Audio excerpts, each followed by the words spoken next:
تعال اقول لك يا صديقي ازاي حولت الجي بي اي بتاعي من كده لكده. في سنه اولى الترم الاول كنت بادئ الترم اللي هو انا مش عارف اذاكر ازاي، وكانت كل حاجه بالانجليزي، وكانت الدنيا بالنسبه لي صعبه جدا ومعقده جدا، واتصاحبت على ناس كنا طول الوقت قاعدين نتكلم واللي هو قاعدين نهزر ونلعب. ما كانش في جو من المذاكره، ما كانش حد بيقول لي مثلا يلا نذاكر، او ان هم الصحاب اللي هم بيشجعوك علشان تذاكر. الترم عدى بسرعه جدا، وجيت ابص لقيت ان احنا ما عادش غير اسبوع بالظبط عن الامتحانات، واللي هو حرفيا انا ما كنت ذاكرت اي حاجه خالص، انا ما بقتش عارف اعمل ايه. فرحت بسرعه كلمت دكتور الفسيولوجي وقلت لها يا دكتور انا ما ذاكرتش حاجه ومش عارف اعمل ايه وما لميتش اي حاجه حرفيا. ردت عليا رد والله العظيم فاكره لحد النهارده، قالت لي يا يوسف انت تقدر تهد الدنيا كلها وتبنيها في الاسبوع ده. اول ما قالت لي كده اللي هو انا اتحفزت كده، اللي هو يعني ما فيش حاجه مستحيله، يعني انا فعلا اقدر ان انا الم المنهج كله في الاسبوع ده. قعدت في الاسبوع ده فضلت اذاكر وعملت اللي عليا، وجيت ابص في الاخر لقيت ان انا جبت جي بي اي 2. طبعا انا كنت علشان خاطر في سنه اولى وفي الترم الاول انا ما كنتش زعلان، وكنت مبسوط ان انا نجحت، وقلت الحمد لله اهم حاجه ان انا نجحت. بس قعدت مع نفسي وجيت ابص قلت يا واد يا يوسف لازم ان انا اشوف ايه الغلطات اللي انا عملتها في الترم الاولاني علشان ما اكررهاش في الترم الثاني. اول حاجه كانت الصدمه بالنسبه لي ان اول سبب ان انا اجيب جي بي اي قليل او ان انا ما ذاكرش هم صحابي،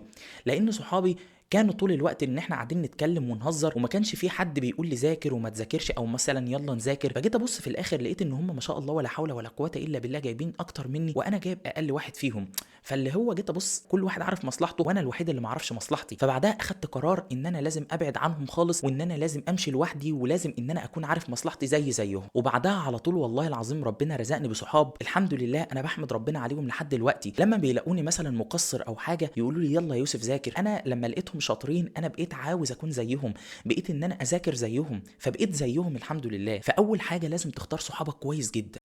جيت اسال الناس اللي اكبر مني ان انا عايز اعلي الجي بي اي بتاعي، فلقيت ردهم عليا ان الجي بي اي بتاعي صعب ان انا اعليه، ومهما عملت ان انا برضك مش هعليه قوي، وان انا اخري ان انا اعلي الجي بي اي بتاعي سنه ثالثه، وبعد سنه ثالثه هتبدا راوندات، وان انت مش هتعرف تعلي الجي بي اي بتاعك. طبعا كل الكلام ده رميته ورا ظهري، وبدات ان انا مركزش مع كلام المحبطين، وقعدت قلت يا واد يا يوسف كل واحد له تجربه مختلفه. هم مثلا ما عرفوش ان هم يعلوا الجي بي اي بتاعهم او جابوا نتائج قليله، بس انت غيرهم، انت لازم تحط لنفسك تارجت كده وتمشي عليه. فبقيت من ساعتها ان انا كل ترم ان انا التارجت بتاعي انا عايز اجيب جي بي اي 4، ايا يكن يمين شمال، الترم ده صعب الترم ده سهل، ايا يكن في ايه انا عايز اجيب جي بي اي 4. فتاني حاجه يا صديقي ان انت لازم ما تركزش مع كلام المحبطين، ولازم تحط ليك تارجت كده علشان توصل له، هو ده اللي هيحركك وهو ده اللي هيخليك تذاكر. وتالت حاجه واهم حاجه يا صديقي اللي انا المفروض كنت اقولها لك في الاول خالص، علاقتك بربنا.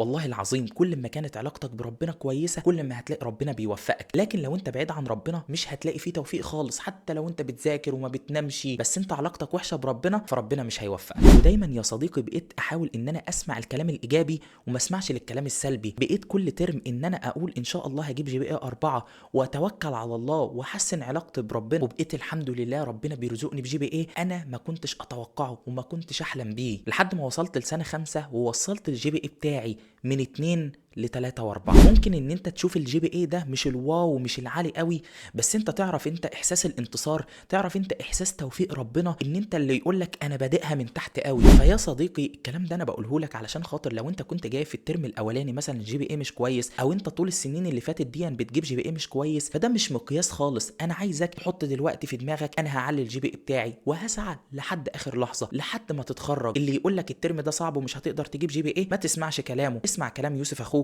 والله العظيم بحبك في الله، والنصيحه اللي بقولها لك دي انا كنت محتاج حد يقولها لي، وكنت محتاج حد يحفزني، كنت محتاج ان حد يقعد جنبي كده ويقول لي الكلام ده كله. والله العظيم دي عصاره 5 سنين جامعه، عاوزك تركز كده وتسيبها لله، كل حاجه هتيجي وهتوصل للي انت عاوزه. واهم حاجه هي علاقتك بربنا، كل ما حسنت علاقتك بربنا والله العظيم هتوصل للي انت عاوزه. اسعى واعمل اللي عليك وتوكل على الله.